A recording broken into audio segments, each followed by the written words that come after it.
This morning we're going to do chapter 7, Sojourner Truth, and let's open with prayer. The Lord be with you. And also with you. Gracious God, we give you praise and thanks for your beautiful servant, Sojourner Truth. Send your Spirit this morning upon our learnings and our conversation about the impact that she made in your church and in this nation. Enable us to take from her example the courage to speak what we understand is your will for your people, and the grace and love that enveloped her heart as she did it. We ask this in Jesus' name, amen. So the first slide, as you see, is not a Sojourner Truth slide, but it is a slide from... Oh, it's not on? How do you... Hello? There you go. Is it on now? Yep. Okay. So the first slide begins not in the United States of America, but in Zanzibar. This is a sculpture in Stone Town, Zanzibar, and it is next to the Anglican Cathedral. So the Anglican Cathedral was built on the site of a slave market in the town of Stone Town, Zanzibar. And this sculpture is next to the cathedral, and it's 5 slaves in a pit. And this chain around their necks is actually an original chain.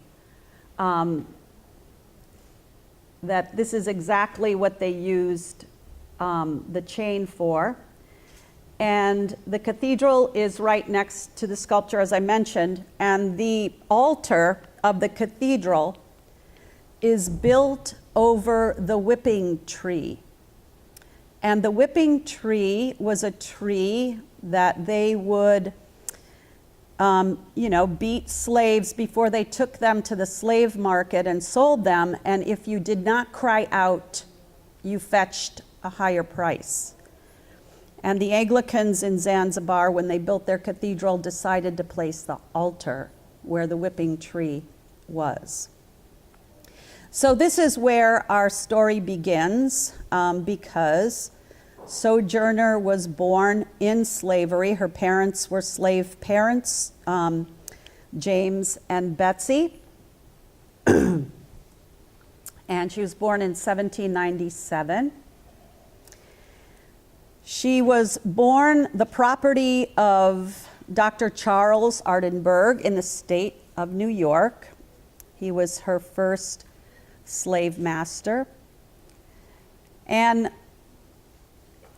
Isabella is her given name, had a lot of siblings, many of whom she never even met because they had been sold into slavery before she was born and as she was growing up. But her mother, whom she referred to as Mau Mau Bet, told her stories of these siblings and was very intentional about telling Isabella their names.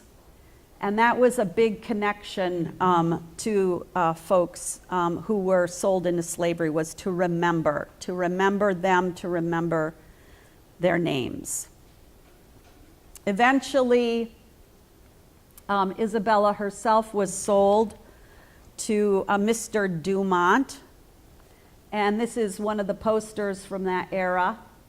Will be sold before the door of the Eagle Tavern at 12 o'clock on Monday, the 24th instant. A number of valuable slaves consisting of an excellent carpenter, a brick molder, a tanner, a good crop hand, 2 women, and 5 children. The women are excellent house servants and young.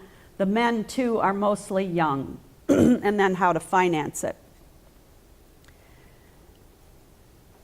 So here's a sketch of a slave woman, obviously, who has been beaten by her master. And Isabella suffered a lot of beatings. And through it all, her mother had taught her to pray. She taught her to always pray. And the relationship that she had at this time was sort of demanding of God what she needed and what she thought God owed her, and would promise God that if you just change my circumstances, I will be able to be good. I cannot be good under these horrible circumstances. If you surround me with the right influences, I will be delivered from temptation. So the physical result of all these beatings was that you'll sometimes see photographs of, she changes her name, I'll get to that in a minute. You'll see photographs of Isabella, otherwise known as Sojourner, with a cane, and that's because of the physical ramifications of her slavery. At the age of 18, she fell in love with Robert, another master's slave. And when this was discovered, Robert was beaten, hauled back to his farm, and Isabella never saw him again. And she was forced to marry a much older slave with whom she had 13 children. One of her 13 children was young Robert, who was illegally sold to a slave owner in Alabama. So it's sort of a theme in her life. This moms getting wretched from their children and families being broken up because of being sold. And so her young little boy was sold illegally to a slave owner in Alabama.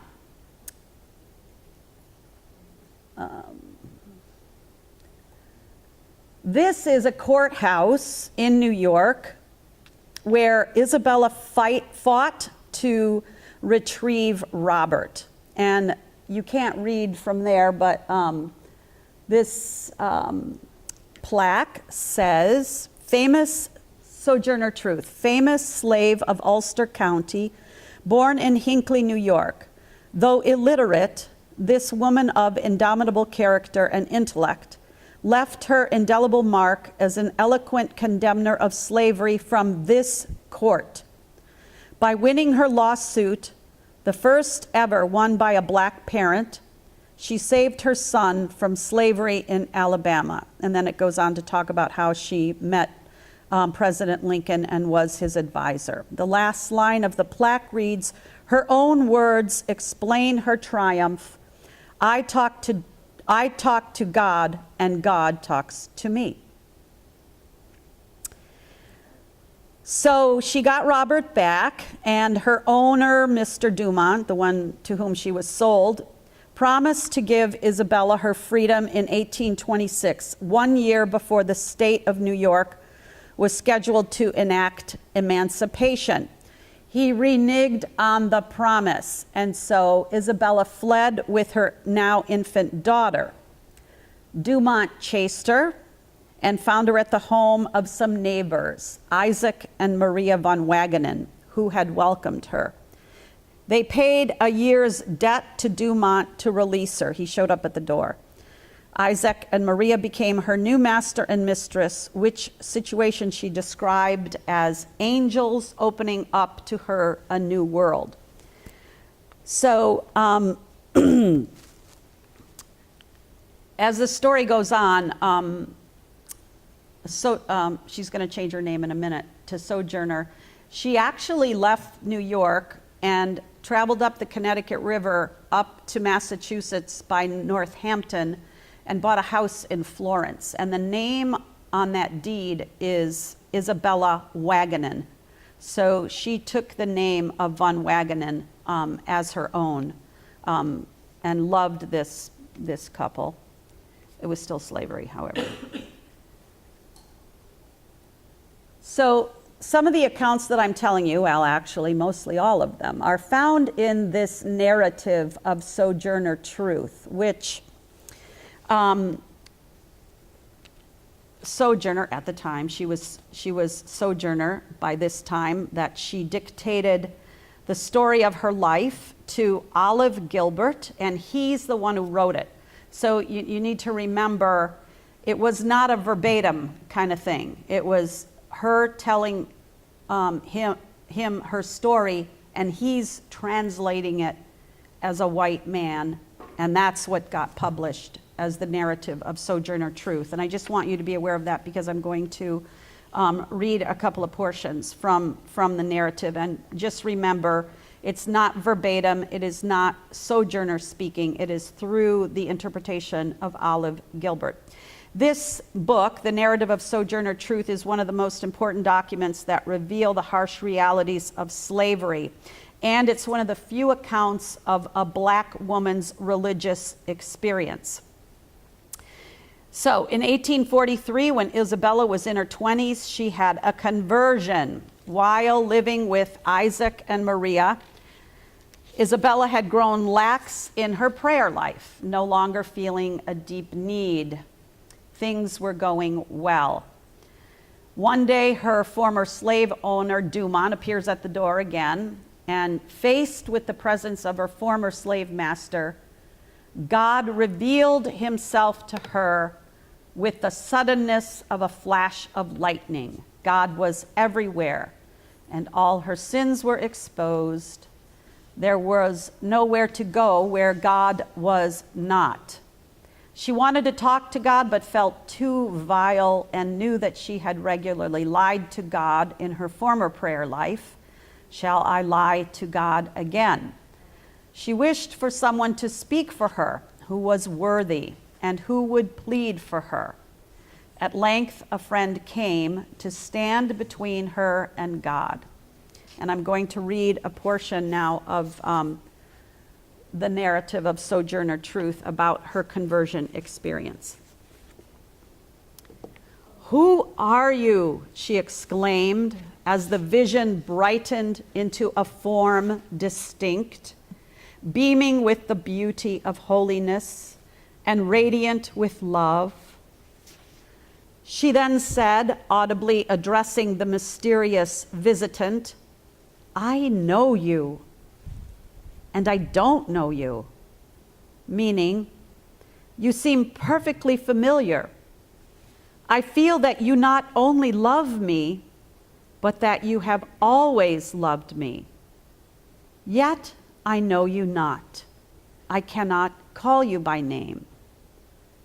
When she said, "I know you," the subject of the vision remained distinct and quiet. When she said, "I don't know you," it moved restlessly about like agitated waters. So while she repeated without intermission, "I know you, I know you," that the vision might remain, "Who are you?" was the cry of her heart, and her whole soul was in one deep prayer, that this heavenly personage might be revealed to her and remain with her. At length, after bending both soul and body with the intensity of this desire, till breath and strength seemed failing, and she could maintain her position no longer, an answer came to her, saying distinctly, "It is Jesus." "Yes," she responded, "it is Jesus." Previous to these exercises of mind, she heard Jesus mentioned in reading or speaking, but had received from what she heard no impression that he was any other than an eminent man like Washington or a Lafayette. Now he appeared to her delighted mental vision as so mild, so good, and so in every way lovely, and he loved her so much. and how strange that he had always loved her, and she had never known it. And how great a blessing he conferred in that he should stand between her and God. And God was no longer a terror and a dread to her. She stopped, not to argue the point, even in her own mind, whether he had reconciled her to God or God to herself, being but too happy that God was no longer to her a consuming fire, and Jesus was altogether lovely. Her heart was now full of joy and gladness, as it had been of terror and at one time of despair. In the light of her great happiness, the world was clad in new beauty. The very air sparkled as with diamonds and was redolent of heaven. She contemplated the unapproachable barriers that existed between them and the union existing between herself and Jesus. Jesus, the transcendently lovely, as well as great and powerful. For so he appeared to her, though he seemed but human. And she watched for his bodily appearance, feeling that she should know him if she saw him. And when he came, she should go and dwell with him as a dear friend. So this was quite an experience, and after this conversion, God spoke to her and said, "Your new name is Sojourner Truth."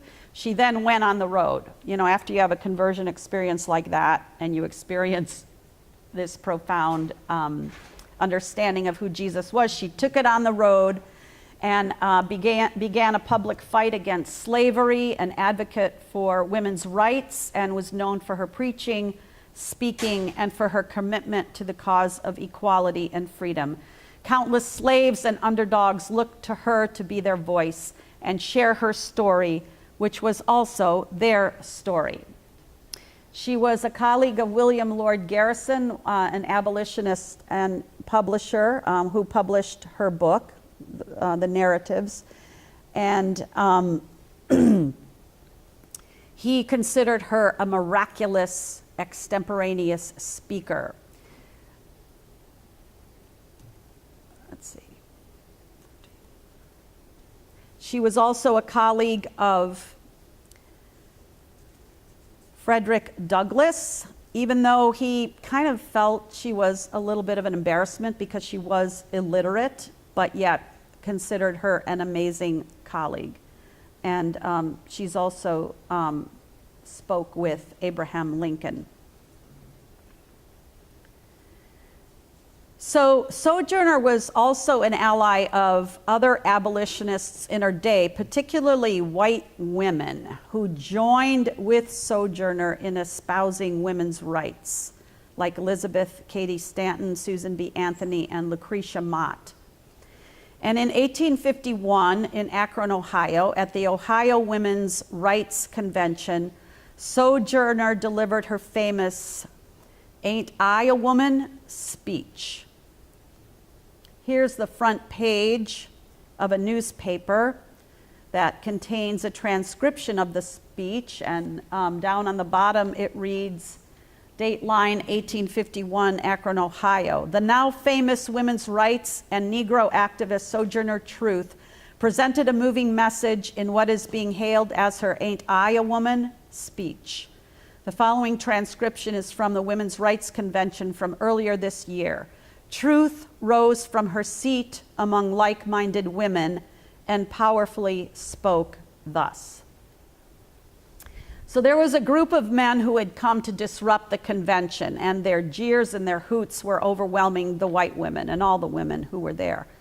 The cult of true womanhood, which is a 19th century theory that was espoused by a lot of people in that time period, contended that women were weak, in need of protection, and should stay at home where they were safe and not subject to the temptations of the outside world. So these men are heckling the women at the convention, and Sojourner stands and says, again, this is through an interpretation of exactly what she said. The man over there says that women need to be helped into carriages and lifted over ditches and to have the best place everywhere. Nobody ever helped me into carriages or over puddles or gives me the best place. And ain't I a woman? Look at my arm. I have plowed and planted and gathered into barns, and no man could head me. And ain't I a woman? I could work as much and eat as much as a man when I could get it, and bear the lash as well. And ain't I a woman? I have borne 13 children and seen most of them sold into slavery. And when I cried out with my mother's grief, none but Jesus heard me. And ain't I a woman?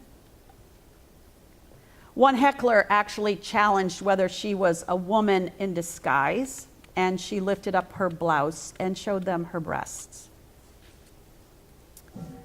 This is a poster from the 1970s, a newspaper on women's liberation. And so there's women in the second wave of feminism here in the United States used Sojourner Truth to inspire their own work in the 20th century. A clergyman at the Connection rose and jeered that because of Jesus' gender, he was a man, and the helplessness of women, these women feminists' arguments were not apropos. And Sojourner countered with, "Where did your Christ come from? From God and a woman. Man had nothing to do with him. If the first woman God ever made was strong enough to turn the world upside down all alone, together women ought to be able to turn it right side up again. And now they are asking to do it, and the men better let them." So at first, the white women were afraid that if Sojourner came to their essentially white women's convention, that they would be afraid that their cause would be associated, their women's rights cause would be associated with abolitionists and niggers, as one white woman wrote. But after she stood and gave this speech, Ain't I a Woman, they were so much enthralled with her and filled with a lot of gratitude for her. So as I mentioned, these early feminists, that's Susan B. Anthony, and that's Elizabeth Cady Stanton. They were colleagues of Sojourner Truth. And this is a picture, we're fast forwarding a few years from 1851 to 1867. And it's a photograph of the executive committee of the American Equal Rights Association, which was formed by some of these white feminists and Frederick Douglass. And what do you notice about this picture? So Frederick Douglass, as you remember, was an African-American historian. They're all white. So what happened is in the 1840s and 50s, black and white women were starting to have some controversy over what was more important, the vote for black men in the 15th Amendment, that discussion of the 15th Amendment, or women's rights. So the 15th Amendment gave black men the right to vote, but no women of any race. And Sojourner was actually not in favor of the 15th Amendment. She was worried that, a quote from the narrative, "the colored men will be masters over the women, and it will be just as bad as it was before." So as race and feminist issues intensified, it was inevitable that black and white women should part ways. And it wasn't until 70 years after the Seneca Falls Convention in New York in 1920 that women finally got suffrage. I don't know if you're familiar with the 19th century history of the feminist movement, but these women, particularly Susan B. Anthony and Elizabeth Cady Stanton, organized in 1848, a convention where they articulated what they wanted, one of which was suffrage, and it didn't happen then until 1820. 1920. So here's a commissioned painting of Lincoln with Sojourner Truth. There's also been a commemorative stamp, and the third Mars probe was named Sojourner after her. She's the first woman to have a bust in the U.S. Capitol. And so at the end of her life, she continued, starting in the 60s, when she was in her late 60s after the Civil War, she began to then speak on prison reform, capital punishment, and equal rights for African Americans. She was involved in an unsuccessful fight to obtain federal land grants for freed slaves, she was fighting for 40 acres and a mule, hoping that former enslaved African American farmers would have access to some of the land that they worked as slaves. But almost all land allocated during the Civil War was restored to its pre-war owners. And this was a very painful thing for Sojourner Truth. And she kept fighting for this throughout her life. And as she's getting older and older, she goes on the road, takes her young grandson with her to continue advocating for equal rights. He unfortunately died on the circuit, and she had a lot of painful ulcers on her legs. Eventually, some freed slaves did make their way out west after a decade after Sojourner's fight for the support of these federal land grants. So in 1883, she died at the age of 86. We remember this 6-foot woman as a tall, tenacious black woman who could hold her own with preachers and presidents, and who once remarked, "You read books, I talk to God." So,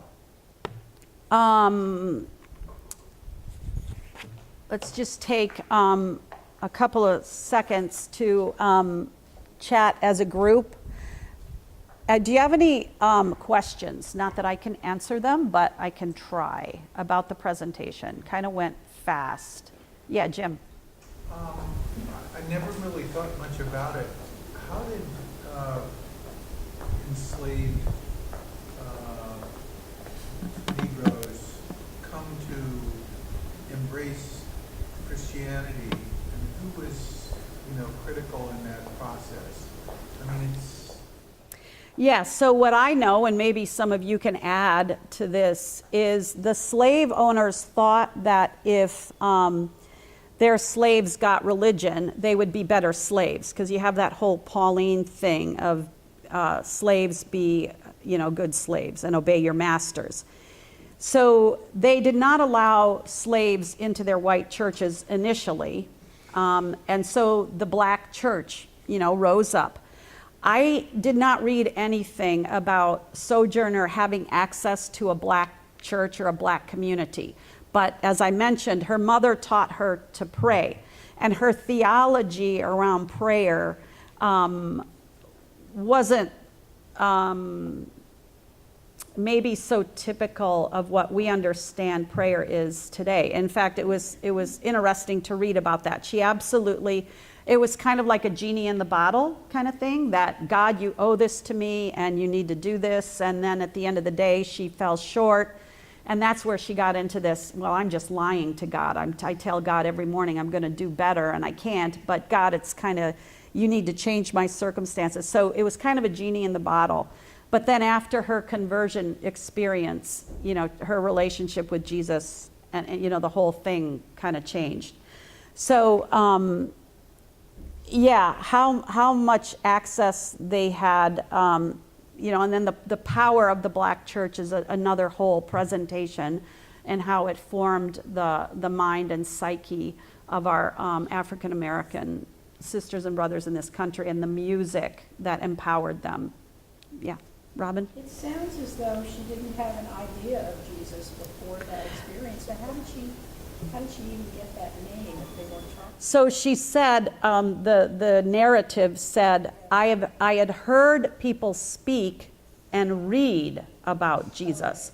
So there was also, she couldn't read, she was illiterate, so people had to read the Bible to her, and she liked primarily when children would read the Bible to her. She didn't like when, Jim Hedges read it, or, Molly, because adults would filter, and she liked when children would read to her. So think about it.